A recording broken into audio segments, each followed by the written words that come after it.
La deuxième raison pour lesquelles les MPM en France n'ont pas fonctionné, c'est les droits d'exploitation. Alors attention, il faut faire la distinction entre droit d'auteur et droit d'exploitation. Moi personnellement, j'en faisais un petit peu l'amalgame et en faisant des recherches pour la vidéo, j'ai compris la différence. Le droit d'auteur, ça concerne vraiment le fait qu'une personne est le parent de l'œuvre en fait, si vous. Je vais essayer d'être plus simple possible.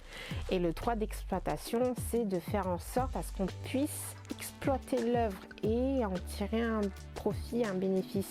Donc pour pouvoir exploiter l'œuvre, l'éditeur, il va devoir avancer des sous. La France, ils ont acquis des droits pour pouvoir justement faire en sorte à ce que ça soit publié. Et ces droits d'exploitation sont chers, c'est pas donné. Donc c'est assez élevé. Pour les éditeurs français, ce qui leur revient moins cher, c'est de payer les droits d'auteur. C'est plus intéressant, on va dire financièrement, de payer un auteur français qu'un auteur japonais, juste à cause de ce droit d'exploitation. Et c'est une des raisons, on va dire pécuniaires, qui fait que voilà, les MPM en fait ont coulé. Je vais dire ça comme ça, mais ils ont chacun eu leur propre stratégie et pour certains ça a été vraiment pour des raisons pécuniaires, pour d'autres je pense que c'était d'autres raisons. La troisième raison qui avait été évoquée aussi dans l'article, et c'est toujours aussi de raisons financières, et bien c'est le choix stratégique des éditeurs de publier ces magazines dans le cycle presse ou dans le cycle livre. Pour le cycle de presse, ce que j'ai compris, apparemment le taux TVA est à hauteur de 20% et pour le cycle du livre, actuellement il est de 5,5%. Et en majorité pour certains des MPM que j'avais cités précédemment, donc c'est-à-dire les Magnolia, les Shonen Collection, etc. Et bien ils étaient publiés, c'est-à-dire pour tout ce qui était presse, à côté des magazines en fait. Donc vous avez toujours la rubrique bande dessinée et vous aviez des chances de trouver en fait les magazines à ce niveau-là. Donc ceux qui avaient opté pour la version, enfin le cycle des presses, eh bien, entre guillemets, ils gagnaient un petit peu plus de temps contrairement à ceux qui publiaient côté du livre.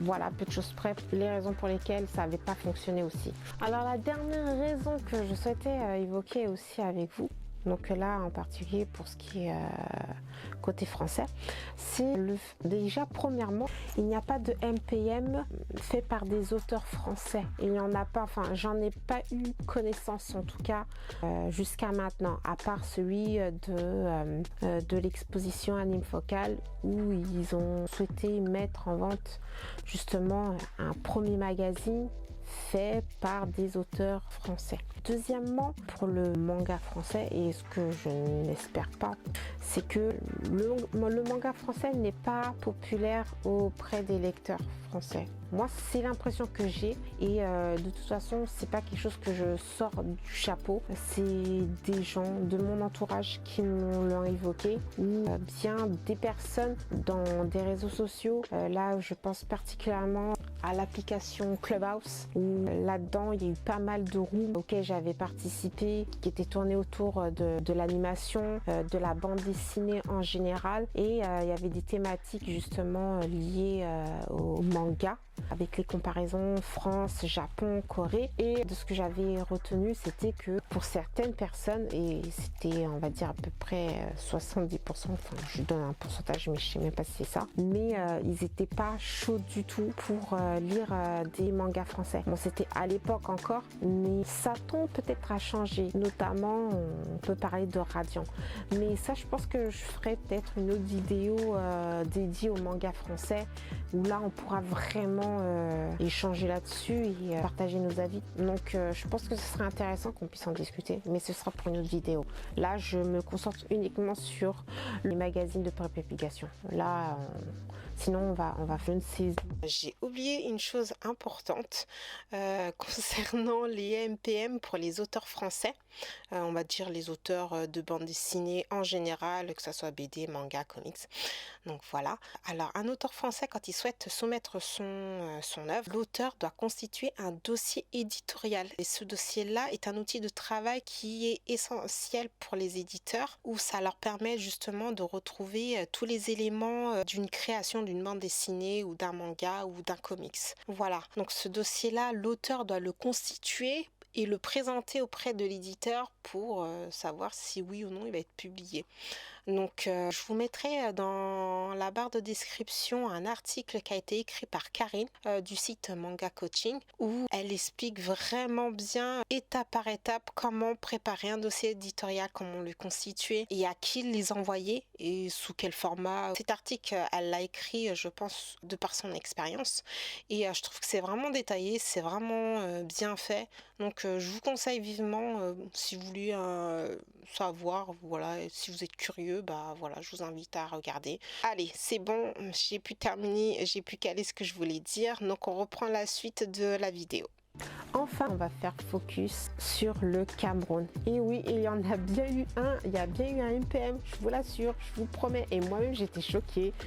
Alors ce magazine, il a été publié sous l'éditeur New Era Publisher et c'est à l'initiative d'un passionné de la bande dessinée. Bon, j'ai pas trop compris le rapport avec Disney et les dessins, mais je pense qu'en fait il était parti plus vers les films d'animation et il s'est rebiffé sur les bandes dessinées d'après la source que j'ai lue. Et il s'appelle, une seconde, je vais pas écorcher son nom, il s'appelle Brice Ludovic Binzi. Je crois que je vais plutôt vous l'écrire en dessous. Alors son souhait et aussi son objectif, je pense, ça a été de casser les stéréotypes des Africains qui sont cantonnés toujours aux histoires africaines. C'est-à-dire que quand tu vois un Africain, il a que des histoires africaines. Et lui, ce qu'il a voulu faire, c'était justement montrer que non, les Africains ne sont pas cantonnés qu'à leurs histoires. Ils peuvent inventer de nouvelles histoires qui peuvent être liées justement au continent africain.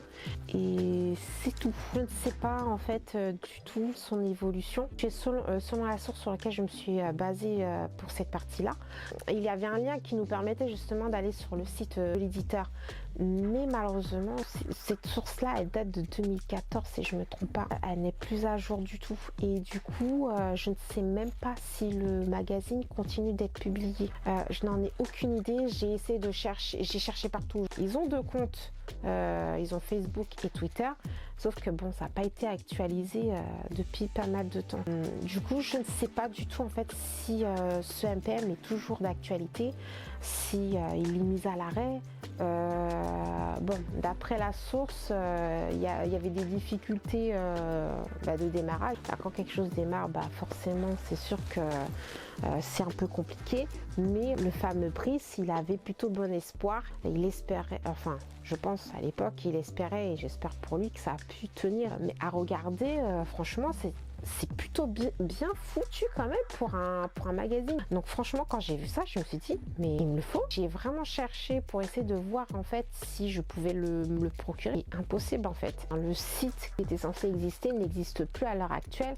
Malheureusement, j'ai pas possibilité de pouvoir me le procurer là comme ça, à part dans une brocante ou dans un marché, ou si je vais au Cameroun, passer là-bas et qu'il y a quelqu'un qui l'avait payé à l'époque et qui l'a. Bref, s'il y a des Camerounais parmi vous, eh bien dites-moi dans les commentaires s'il existe toujours. Et moi franchement, personnellement, moi ça m'intéresse, donc n'hésitez pas à revenir vers moi. Bref, voilà, donc on arrive à la fin de cette vidéo qui pour moi était riche d'informations parce que franchement, il y avait des choses que je savais plus ou moins bien, notamment pour le Japon et pour la France. Ce que j'en pensais de ces magazines pour côté Japon, côté français, et ça s'est confirmé par lecture de l'article Manfra et prépublication, pardon. Mais il y avait d'autres articles aussi qui ont été intéressants aussi à pouvoir lire. Mais pour celui de l'Afrique, voilà, ça a été une bonne surprise. Je sais qu'il y a des bandes dessinées qui sont faites par des auteurs africains.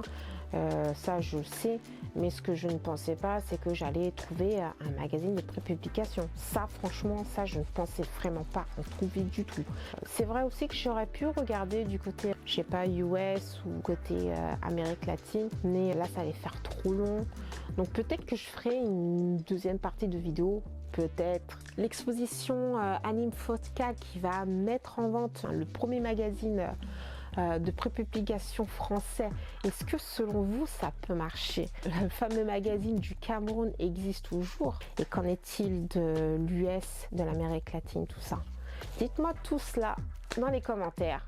vos avis. Donc franchement c'était vraiment gratifiant et moi de toute façon j'ai kiffé, hein. Toutes les sources de cette vidéo je les mettrai dans la description, donc vous aurez tout comme ça vous permettra justement de d'aller plus loin. Et enfin l'abonnement, le pouce et le partage, vous connaissez le bail, hein. Je vous invite aussi à aller sur mon compte Instagram. De toute façon là pour l'instant il n'y a rien, il y a R sur mon compte. Voilà, bon bah sur ce je vous dis à la prochaine vidéo. Salut. La, la, la.